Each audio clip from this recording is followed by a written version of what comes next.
마라나타 황성광 성도입니다. 기도하시겠습니다. 감사하신 우리 하나님 아버지, 종교의 본성은 위선이고 그 끝은 멸망이다.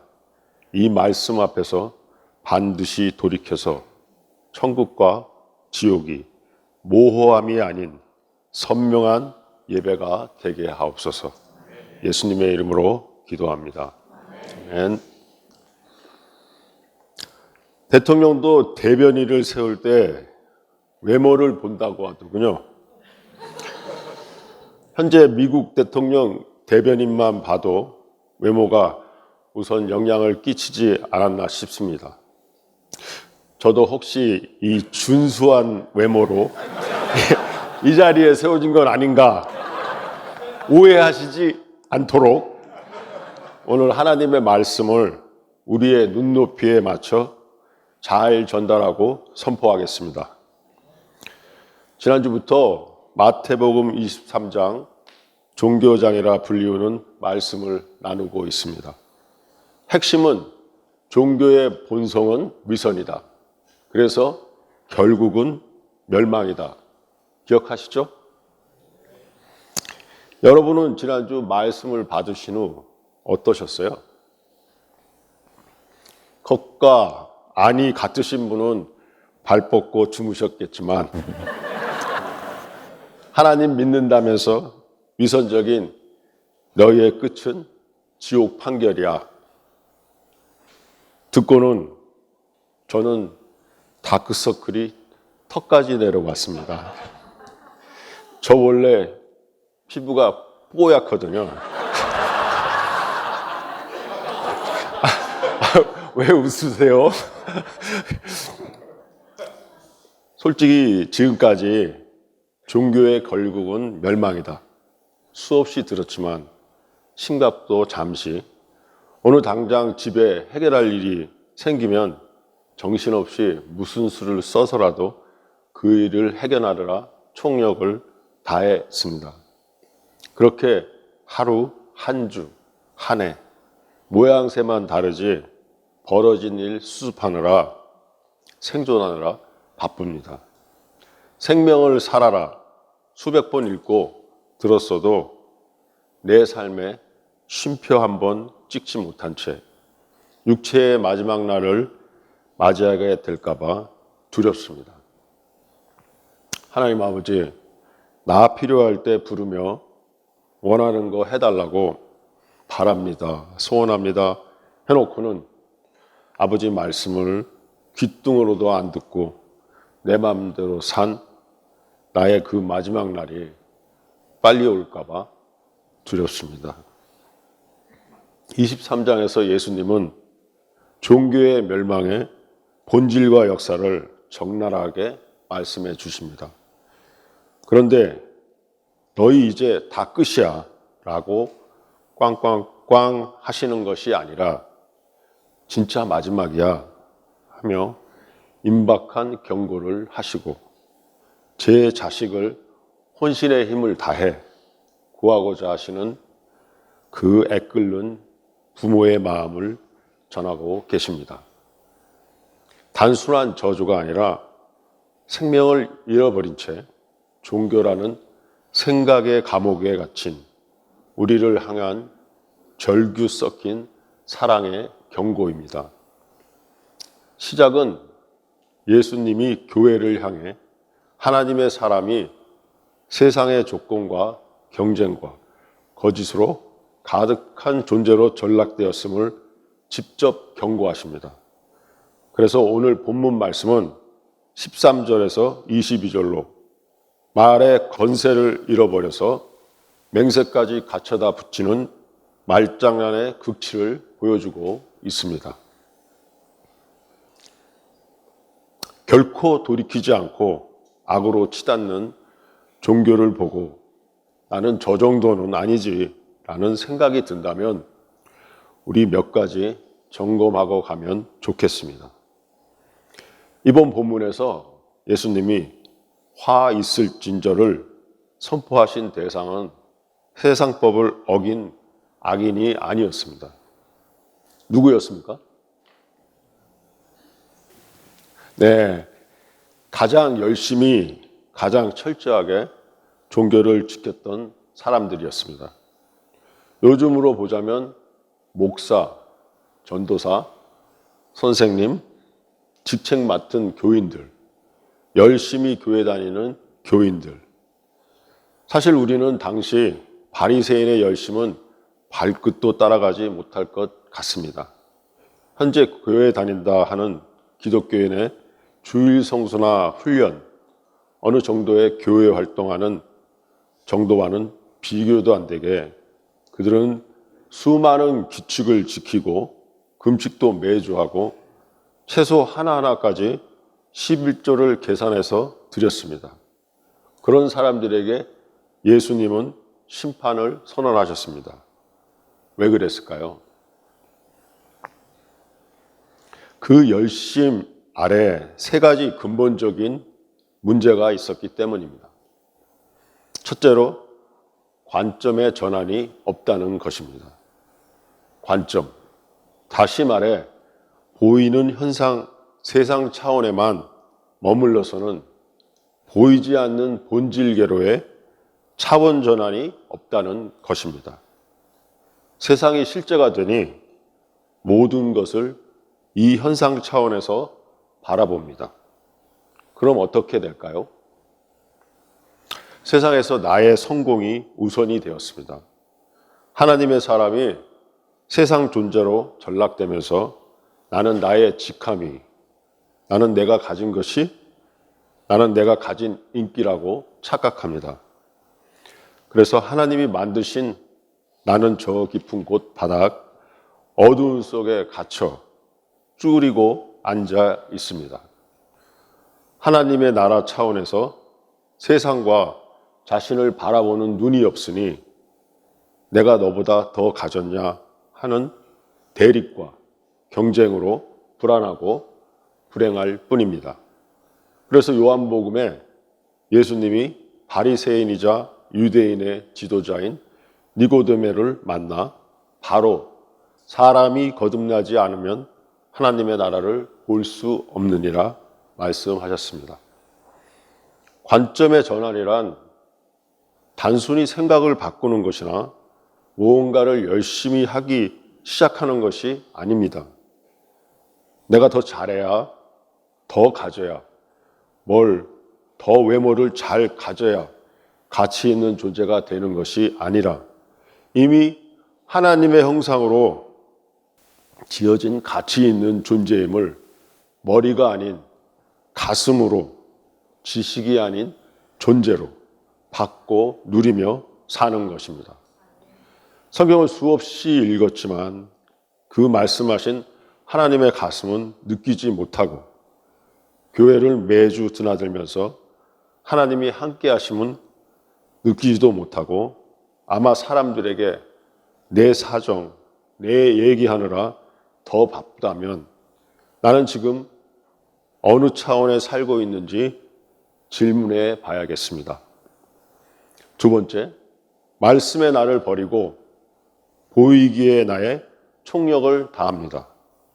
마태복음에서 이미 보았듯이 하나님은 예수님이 세례를 받은 후에 또 본질의 영체가 나타난 변화산에서 이는 내 사랑하는 자요 내 기뻐하는 자라 말씀하셨습니다. 그런데 계시록에서 지상 7교회 중 마지막 교회에 쓰인 말씀 중 너가 말하기를 나는 부자라 부요하여 부족한 것이 없다 하나라고 나옵니다. 본질을 보지 못하면 내가 만든 나의 찌질함과 못남을 그럴듯하게 덮어버리고 잘난 척 보이게 총력을 다하게 됩니다.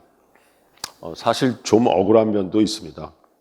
한국에서 전쟁 끝나고 막 경제개발 시대에 발맞춰 자란 우리 세대는 여기저기서 배운 게 그랬습니다. 학교, 계급장, 수입 등으로 나라는 사람이 정의되곤 했으니까요. 어릴 때 학교에서도 경쟁에서 1등하는 사람이 최고라는 시스템에 가스라이팅 당하고 심지어 집에서도 공부 잘하는 형은 엄마의 말투, 밥 반찬이 달라지는데 그런 가족들 사이에서 눈치로 큰 사람이 얼마나 많았습니까? 제 얘기 아닙니다. 태어나면서부터 그렇게 안팎으로 그런 게 당연하다고 배우고 익히며 자랐습니다. 그래서 기독교인들은 40일 금식이 또 다른 계급장이 되었고 성경 몇 번 통독했다는 것을 자기의 믿음과 비례시킵니다. 교회 그렇게 오래 다니고도 장로도 집사도 아니면 그럼 뭡니까? 라고 이상하게 묻는 시대에 살고 있습니다. 한 회사 사장님이 은퇴해서 집에 계시니 이제 사람들이 나가도 사장님이라고 안 불러줬다고 합니다. 그래서 왠지 자기가 아무것도 아닌 것 같고 사람들이 존중 안 해주는 것 같은 마음에 서운해서 내 교회 나가서 장로라도 받아야 되겠다 하셨다는 분의 이야기는 우리의 현주소일 수 있습니다. 은사가 힘이 되고 기득권이 된 때에 직함이 가진 책임을 가볍게 여기고 그저 그럴싸한 나를 드러내는 보이기용으로 이용하고 있습니다. 더 보이고 싶을수록 나는 커지는 것 같지만 동시에 하나님의 형상으로 지어진 나는 작아져만 갑니다. 세 번째, 그 어떤 것도 나와 하나 될 수 없다는 불신의 삶입니다. 요한복음 17장 22절에 예수님께서 우리가 하나인 것 같이 그들도 하나 되게 하소서 말씀하십니다. 하나님과 예수님이 하나고 모두가 하나 되는 일, 이 역사의 핵심이자 결론입니다. 그런데 자기 자신과도 하나 되지 못하고 자기를 용납하지도 못합니다. 내가 모든 사람에게 칭찬과 종교가 인정을 받을 때까지 더 열심히 살아야 해. 내가 성공하지 못해서 사람들이 나에게 막 하나 불안에 사로잡혀 자기를 휘몰아 칩니다. 내가 나를 용서하지 못함으로 남을 용서하지도 못합니다. 세상이 규정해 놓은 기준에 나는 늘 모자랄 것입니다. 이게 채워지면 또 다른 모자란 것이 보일 거고 죽는 날까지 하나님과는 거래 관계에 머물 수 있습니다. 내가 이만큼 하면 하나님이 저만큼은 해주시겠지 하는 계산만 할 뿐 내 안에서 함께 하시며 하나 되는 믿음은 없이 말입니다. 이 세 가지 문제는 따로 떨어진 것이 아닙니다. 차원의 전환이 없으니 사람들에게 보이는 나, 인정받는 나를 만들기에 총력을 다하고 말씀에 나를 버리니 하나님과 하나 되지 못하고 위선적으로 이용만 할 뿐입니다. 이것이 종교입니다.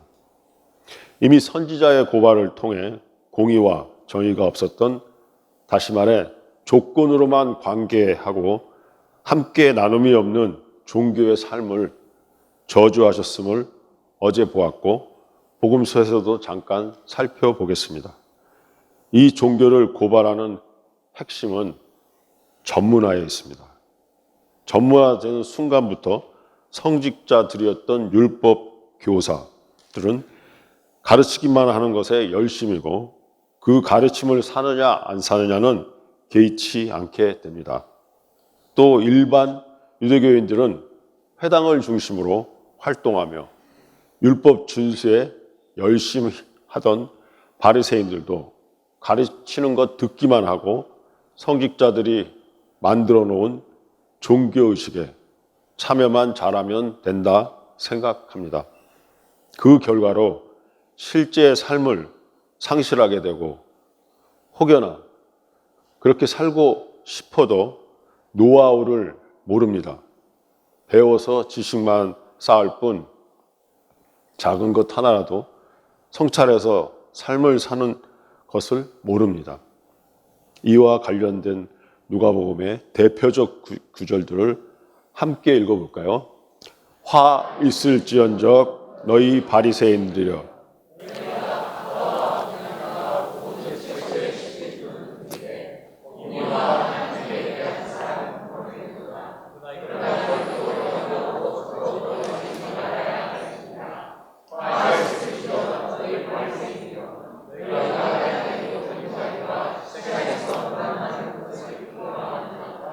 화 있을진적 너희여 너희는 편토정한 무덤 같아서 그 위를 밟는 사람이 알지 못하느니라.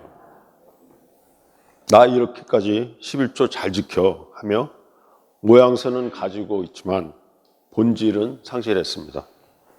아무 가치 없는 대접만 받으려 하고 진짜 존경받는 인격 많은 데는 관심이 없으니 관계를 상실했습니다.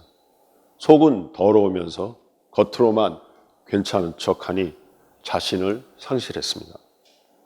성직자들에게 말씀하시는 다음 구절들도 함께 읽어보겠습니다. 화 있을지언정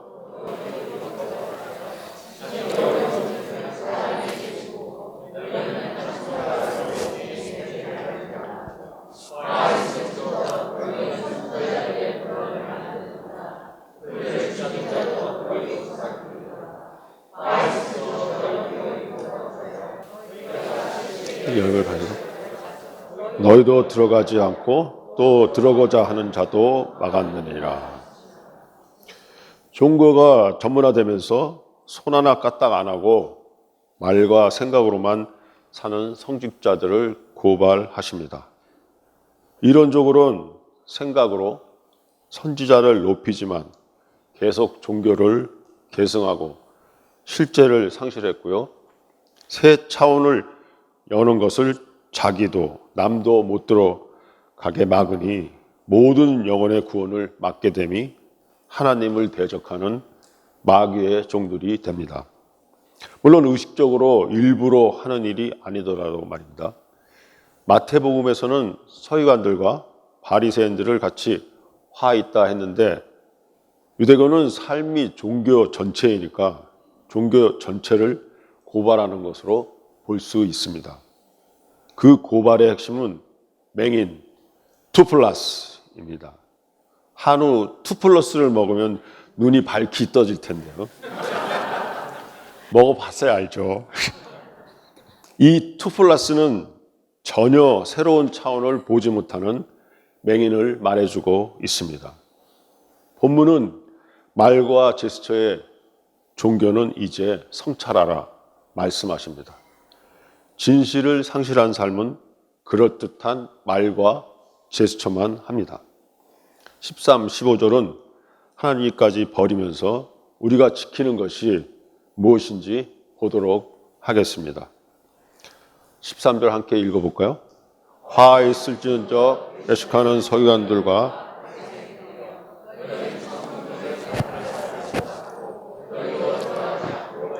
들어가는 자도 들어가지 못하게 하는도다. 종교를 절대화시켜서 자기 기득권을 유지하고 있습니다.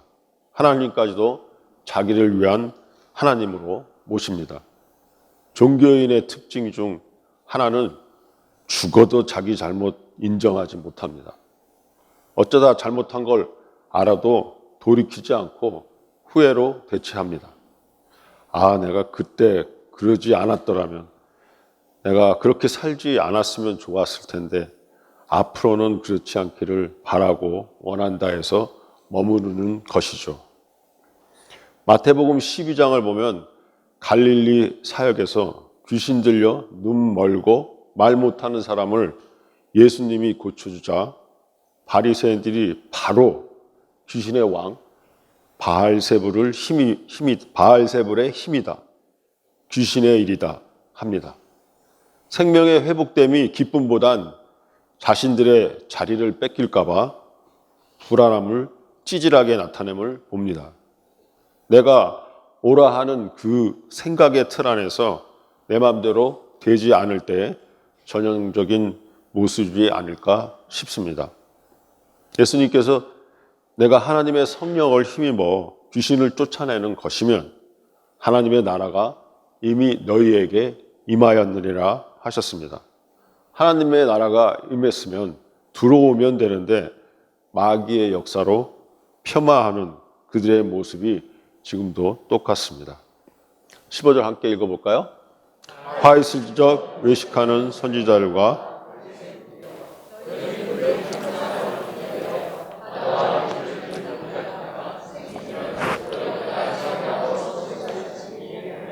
하는도다. 당시 로마 종교는 부도덕하고 쾌락 위주가 많았고 음란하기까지 해서 영적 갈등을 느꼈던 사람들 중에 유대교에 끌리는 사람이 꽤 있었다고 합니다.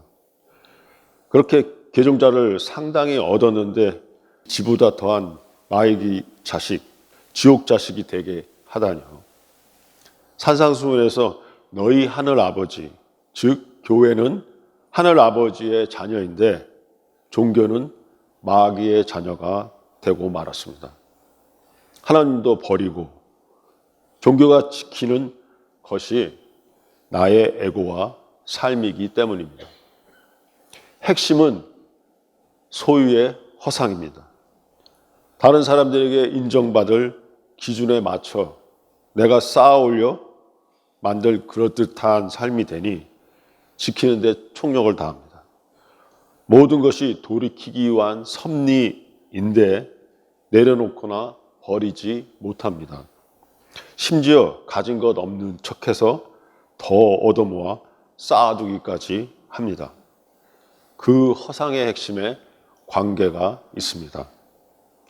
만약 자녀를 애구애구 내 새끼 하며 사랑이라는 이름으로 내 거라고 여긴다면 내가 맞다고 생각하는 대로 내가 원하는 대로 아들을 딸을 인도하실 겁니다. 그러나 그것은 자녀에게 하나님의 아름다운 섭리를 피워주지 못합니다. 대를 이어서 세상 속 절망만을 심어주기 쉽습니다. 서로를 누리는 관계가 없습니다. 친구 사이는 어떻습니까? 진정한 친구는 좋을 때도 있고 안 좋을 때도 있고 자연스럽게 관계를 누리면 되는데 내가 이만큼 잘해줬으니 너도 나에게 이만큼 잘해줘 라는 계산적인 만드는 관계가 되고 말았습니다. 떡볶이 하나 더 줬는데 다음에 그 인해 잊어버리면 바로 왼수가 되는 것처럼 말이죠. 16절에서 19절 보이지 않는 본질 가치를 상실한 종교를 보겠습니다. 16절 화 있을 적 눈먼 인도자여 너희가 말하되 누구든지 성전으로 맹세하면 아무 일 없거니와 성전의 금으로 맹세하면 지킬지라 하는도다. 어제 말씀 나눈 대로 성전으로 맹세하면 그건 아무것도 아니야. 효과를 보려면 성전의 금으로 해라. $100를 걸고 지켜. 맹세는 종교의 특징이고 또 불신의 특징이기도 합니다. 서로가 그냥 말하는 것을 믿지 못한다는 게 깔려 있습니다. 거짓말 자주 하는 사람 말은 앞에서는 그래 하며 고개 끄덕여주지만 속으로는 이미 그 사람 말 잘 안 듣게 되잖아요. 진실보다는 자기가 유리할 때, 불리할 때에 따라 언제든 얘기가 뒤집힐 수 있는 논리 게임도 잘합니다. 이런 종교인의 특징인 말장난 잘하고 말뿐인 삶은 바로 나는 하나님이 두렵지 않다라는 마음에서 나옵니다. 내 앞에 하나님이 계셨다고 한순간이라도 느낄 때 우리의 많은 말과 행동들이 달라질 것입니다. 17절 어리석은 맹인들이여 어느 것이 크냐 그 금이냐 그 금을 거룩하게 하는 성전이냐. 돈으로는 하나님의 역사가 일어난다는 눈먼 인도자 맹인들의 무지를 지적하십니다. 18, 19절도 같은 맥락입니다. 한번 다 같이 읽어볼까요? 18절 너희가 또 이제 누구든지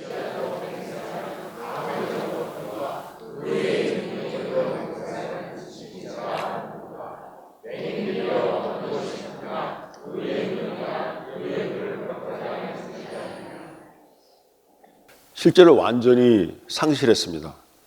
돈으로 환산되는 물질 가치만을 강조하는 종교를 다시금 말씀해주고 있습니다. 우리도 좀 찔려야 합니다. 남편들이 부인에게 다시는 뭐뭐뭐 안 하겠다고 각서를 쓸 때를 한번 생각해 보세요. 하늘에 맹세하면 부인들이 콧방귀 뀌는데 안 지키면 $100 준다든지 원하는 거 사준다면 아주 철석같이 믿고 싶어 하지 않나요? 물론 안 지킨다를 말이죠. 가정도 종교화돼서리 어찌할꼬. 20절에서 22절 실제를 상실하여 조건부 거래가 된 맹세입니다. 20절부터 함께 읽어보겠습니다. 그러므로 회당에서 맹세하는 자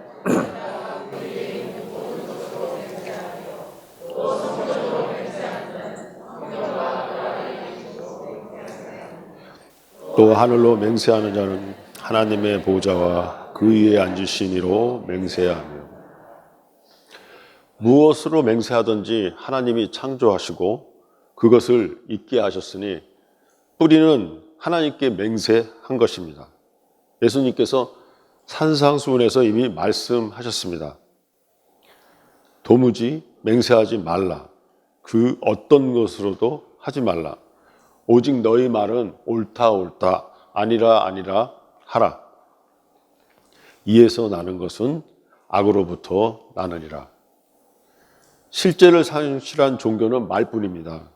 그래서 그 말을 어떻게 강조하려고 할 때 맹세를 합니다. 말 자체에 신비성이 없으니 뭔가를 더 가져다 붙여서 실제처럼 만들려고 합니다. 말의 뿌리인 진실은 쓱 숨기고 말의 장식을 덧붙이는 것이죠. 소유의 허상이 돈이나 보이는 것으로 내 애고를 채우려 하듯이 맹세의 허상 또한 돈으로 환산되거나 외부 권위를 빌려서 말의 힘을 채우려 합니다.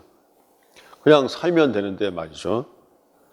어쩌면 이것은 애고가 자신의 공허함을 감추려는 것일 수도 있겠습니다.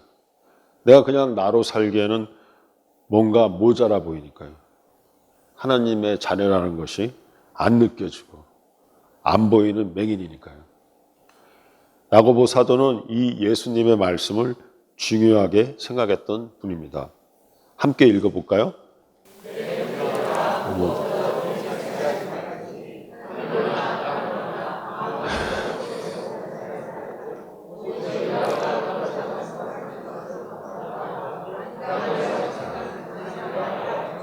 정죄함을 받을 면하라.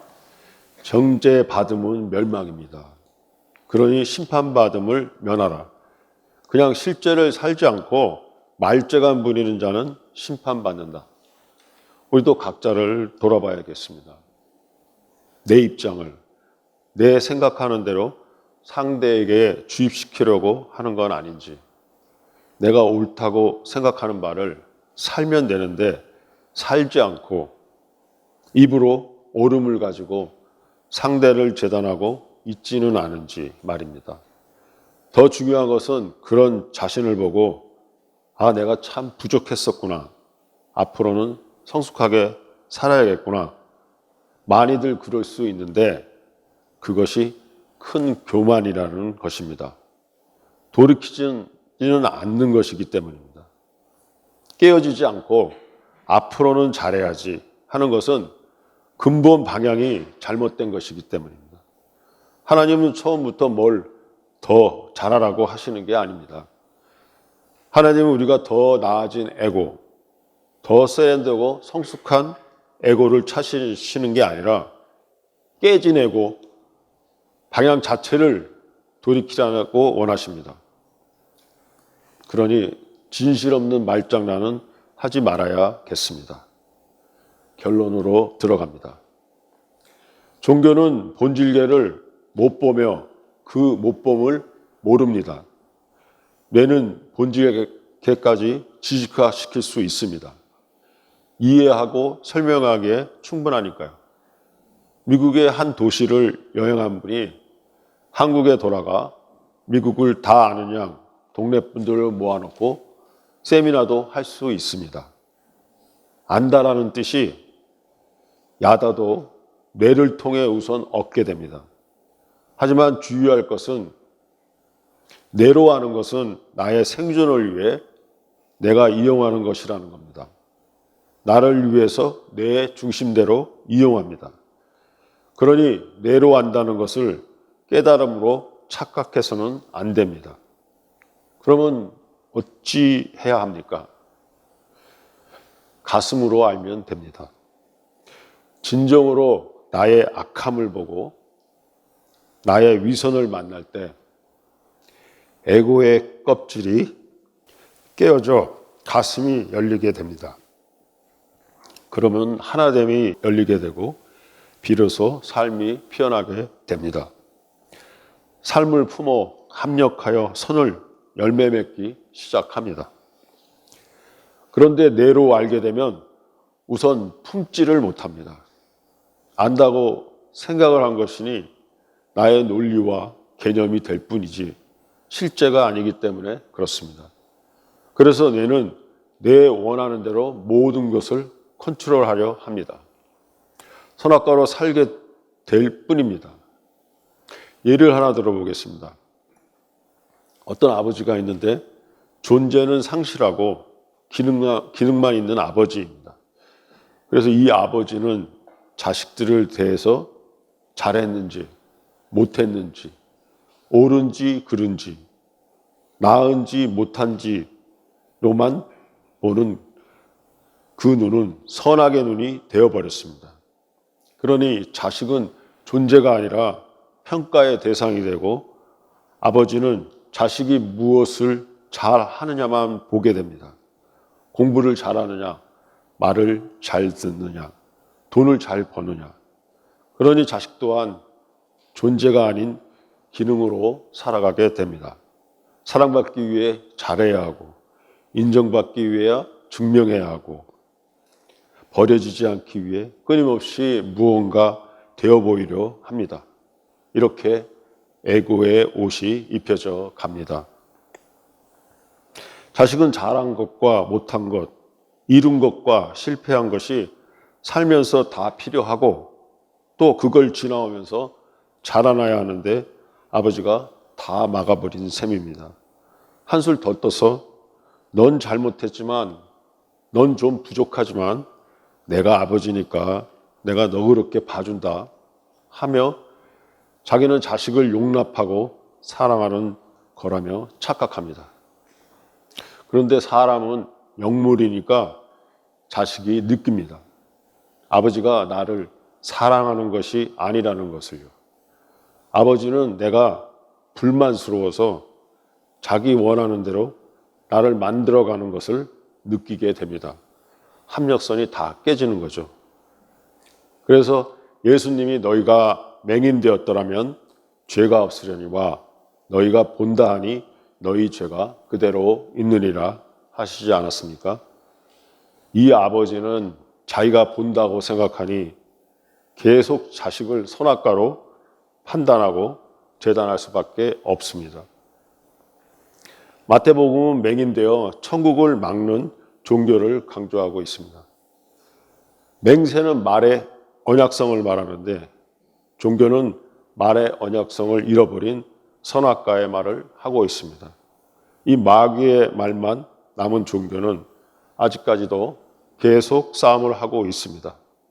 지금도 안팎으로 종교 전쟁 중이지 않습니까? 그런데 다 쟤들 때문에 그런 거야 라고 말합니다. 창세기 3장 뱀의 말 이후의 말을 보면 모두 자기가 잘못을 전가하고 있습니다. 아담은 하나님이 주신 여자 때문에, 하와는 뱀 때문에 그랬다. 그리고 자기가 잘못한 것을 정당화합니다. 잘못했다 인정 못합니다. 나뭇잎 치마로 쓱 가리고 옳은 척하고 남을 정죄합니다. 가인의 경우도 그랬죠. 다음번에 옳은 제사 지내면 되는데 아벨을 정죄하고 너가 잘못했다라고 몰아갑니다. 남의 작은 티는 판단하고 공격하면서 자기 것은 슬쩍 가립니다. 들켜도 100만 가지 핑계를 다 댑니다. 또 하나님 경배로 자기를 높입니다. 종교의식 참석하면서 자기가 뭐 다른 줄 압니다. 교회에서도 자기가 사람들에게 대접받으려고 합니다. 그런데 세상도 교회도 어느새 내 새끼 맛있는 거 하나 더 먹이겠다고 다른 사람 굶는 거에 눈 하나 깜짝 안 하는 부모들이 많아지고 있습니다. 뇌의 신앙이니 하나님의 모든 것으로 자기밖에 모르는 것입니다. 하나님의 선한 창조와 섭리를 아주 무시하고 내 마음대로 내 원하는 대로 모든 것을 계산 중입니다. 그러고는 겉으로는 아닌 척, 착한 척, 위하는 척, 거룩한 척, 연기하는 종교인 모두에게 예수님은 다시 한번 말과 삶이 일치되는 구원을 말씀하십니다. 마태복음 12장 36절 내가 너희에게 이르노니 사람이 무슨 무익한 말을 하든지 심판날에 이에 대하여 신문을 받으리니 내 말로 의롭다함을 받고 내 말로 정죄함을 받으리라. 이제 우리의 말에 하나님의 실제가 담기고 하나님의 실제를 나누기 시작해야 할 시간입니다. 교회에서든 집에서든 밖에서든 내 말은 하나님 말에 붙들림을 받았는지 마귀 세상 말을 배워 교묘하게 겉과 속 다르게 쓰는지 아프게 성찰할 시간입니다. 하나님의 심판은 먼 훗날의 일이 아닙니다. 지금 이 순간에도 하나님께서는 내 앞에 계시며 나의 말 한마디, 행동 하나하나를 낱낱이 보고 계십니다.